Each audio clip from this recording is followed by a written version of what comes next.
Yahweh batela nikombo.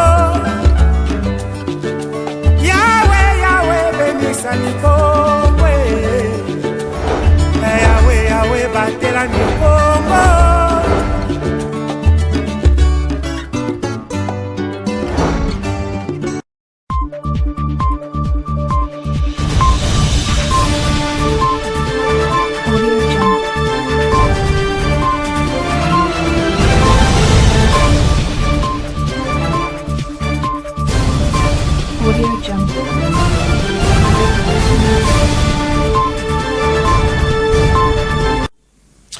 Bienvenue à ce journal, messieurs et dames. Débutons à Matadi, chef-lieu de la province du Congo central.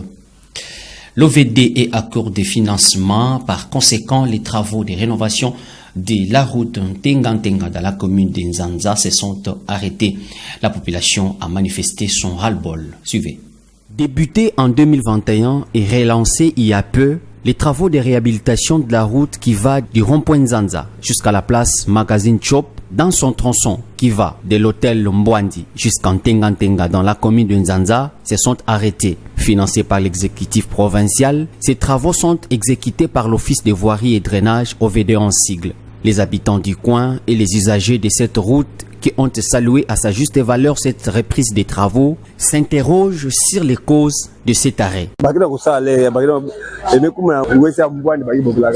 Ils ont débuté les travaux. Malheureusement, ils se sont encore arrêtés ici au niveau de la latrine Mbwandi.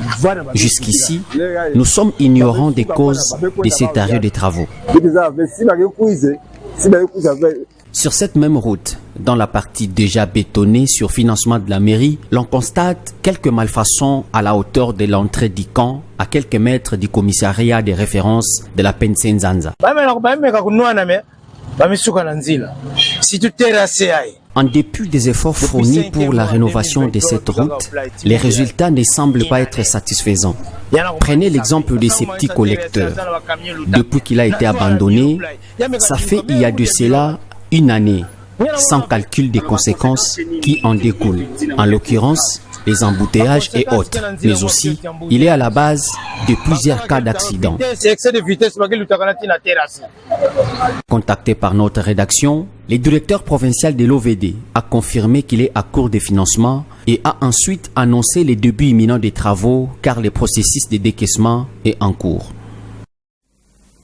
Changeons donc de chapitre. Le monde entier a célébré le jeudi 24 octobre 2024 la journée mondiale contre la poliomyélite, une maladie qui paralyse le membre inférieur très souvent chez l'enfant.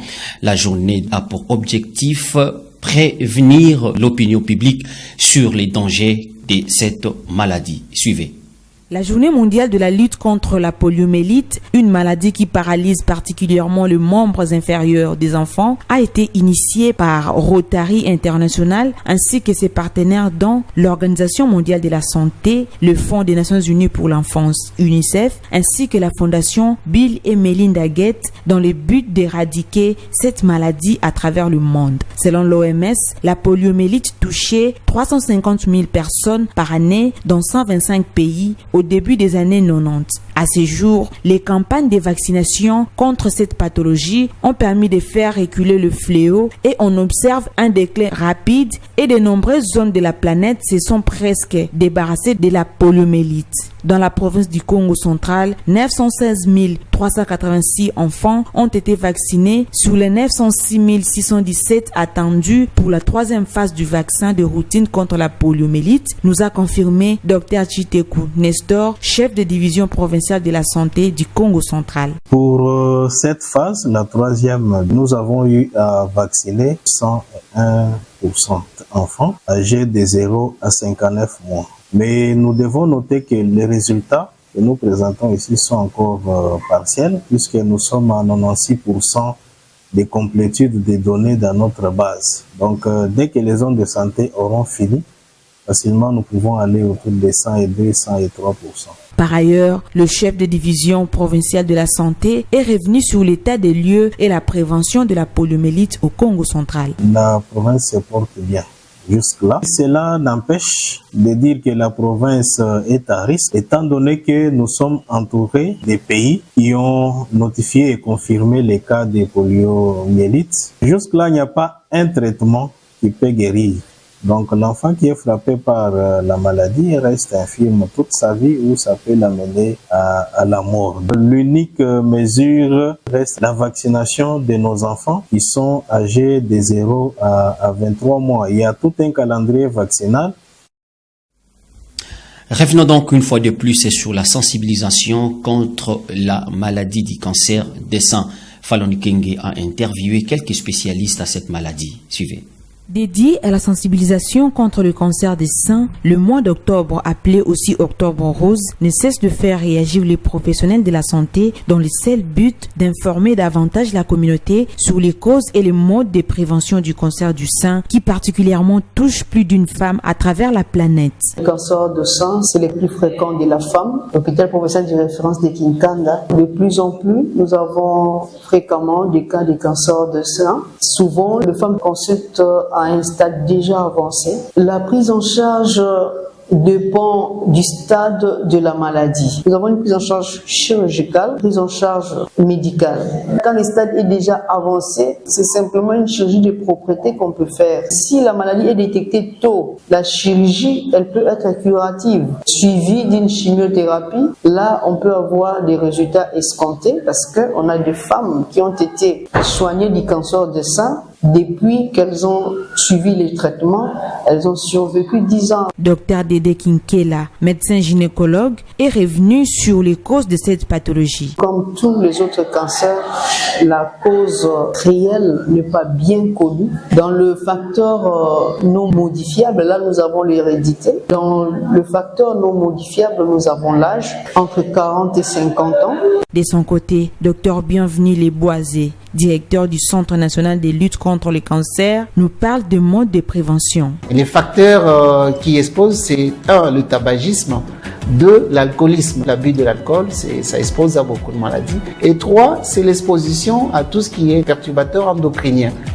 Dans les perturbateurs endocriniens, on incrimine tout ce qu'il y a comme produits chimiques dans l'alimentation, dans les cosmétiques, produits chimiques dans l'environnement. La biologie de la femme est différente de la biologie de l'homme. Particulièrement la femme en âge de procréer, son corps est sensible à tout ce qu'il y a comme perturbation. Notons que le cancer des seins est à ce jour l'une des causes de morbidité, particulièrement chez la femme à travers le monde.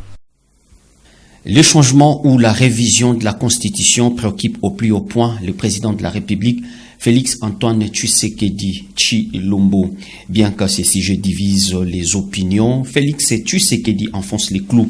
Face au Boyomé, il a annoncé la mise en place d'une commission nationale pouvant réfléchir sur une constitution adaptée aux réalités congolaises. Suivez donc l'extrait de son discours. Nalikambo yoboyoki nungu ya révision to ya changement ya constitution ebangi sabino te banamboka. Concernant la révision ou le changement de la Constitution, que cela ne vous effraie pas. Notre Constitution n'est pas adaptée à nos réalités. Il est évident que les Congolais se réunissent pour nous élaborer une autre loi mère. Likambo oyo ya ba mandat o ezali na Constitution. Concernant le mandat, personne n'a le droit de statuer sur ça, sauf les souverains primaires que vous êtes.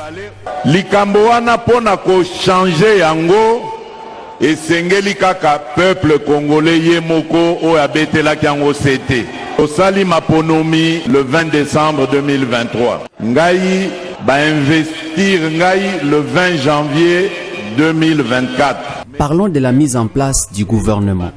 J'ai été investi le 20 janvier, mais le gouvernement a été investi au mois de juin.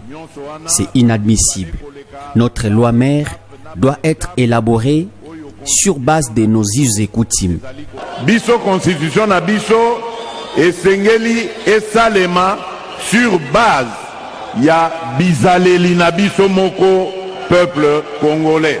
Nako désigner na banza année prochaine commission nationale. Je vais mettre en place une commission nationale constituée de Congolais pouvant réfléchir pour la mise en place d'une constitution adaptée à nos réalités. Bote la biso constitution o ezali adaptée na ba réalité na biso Congo. Pour ce jeudi 24 octobre 2024, Félix Tshisekedi a rendu hommage aux victimes du Génocoste au cimetière qui porte le même nom, lié de l'événement dramatique que la ville de Kisangani n'a jamais connu à travers la guerre des 6 jours. Rappelons que le président de la République est en itinérance à Tchopo pour une période de 3 jours. Dans son agenda est prévue l'inauguration de l'aéroport de Kisangani et l'inspection des différents chantiers dans cette partie du pays. De son côté, la première ministre a atterri à Kisangani dans les après-midi de ce jeudi pour assister au conseil de ministres de ce vendredi en direct de la Tchopo. Dans l'actualité internationale, l'Afrique du Sud fait partie des BRICS depuis 2021. Depuis 2011, les pays restent proches de la Russie de Vladimir Poutine malgré l'invasion à grande échelle de l'Ukraine depuis 2022. Réunis en marge du sommet des BRICS, Vladimir Poutine et Cyril Ramaphosa échangent une poignée de main et un sourire complice. Des retrouvailles symboliques entre deux chefs d'État bien décidés à mettre en valeur l'amitié historique qui lie leurs deux pays. Nous continuons à considérer la Russie comme un allié précieux, comme un ami précieux, qui nous a soutenus depuis le début, depuis l'époque de notre lutte contre l'apartheid jusqu'à aujourd'hui. Nous sommes vraiment ravis d'être ici et de savoir que nous allons avoir des discussions importantes ici à Kazan, au sein de la famille des BRICS. Lors d'une réunion bilatérale de plusieurs heures, les deux présidents ont échangé sur des questions géopolitiques, économiques et sécuritaires. Mais cette rencontre visait surtout à mettre en scène l'importance des relations russo-sud-africaines. Car Moscou, bête noire de l'Occident depuis son invasion de l'Ukraine, peut encore compter sur le soutien de Pretoria, qui refuse de choisir un camp. Une neutralité maintes fois saluée par Vladimir Poutine, qui a réitéré mardi son ambition de former un nouveau système géopolitique mondial, loin des influences européennes et américaines. La Russie et l'Afrique du Sud coordonnent leurs efforts afin de créer un ordre mondial multipolaire juste. L'année dernière, l'Afrique du Sud avait organisé des exercices militaires conjoints avec la Russie et la Chine, provoquant inquiétude et irritation en Occident. Ce journal est fini. Merci de l'avoir suivi. Au revoir.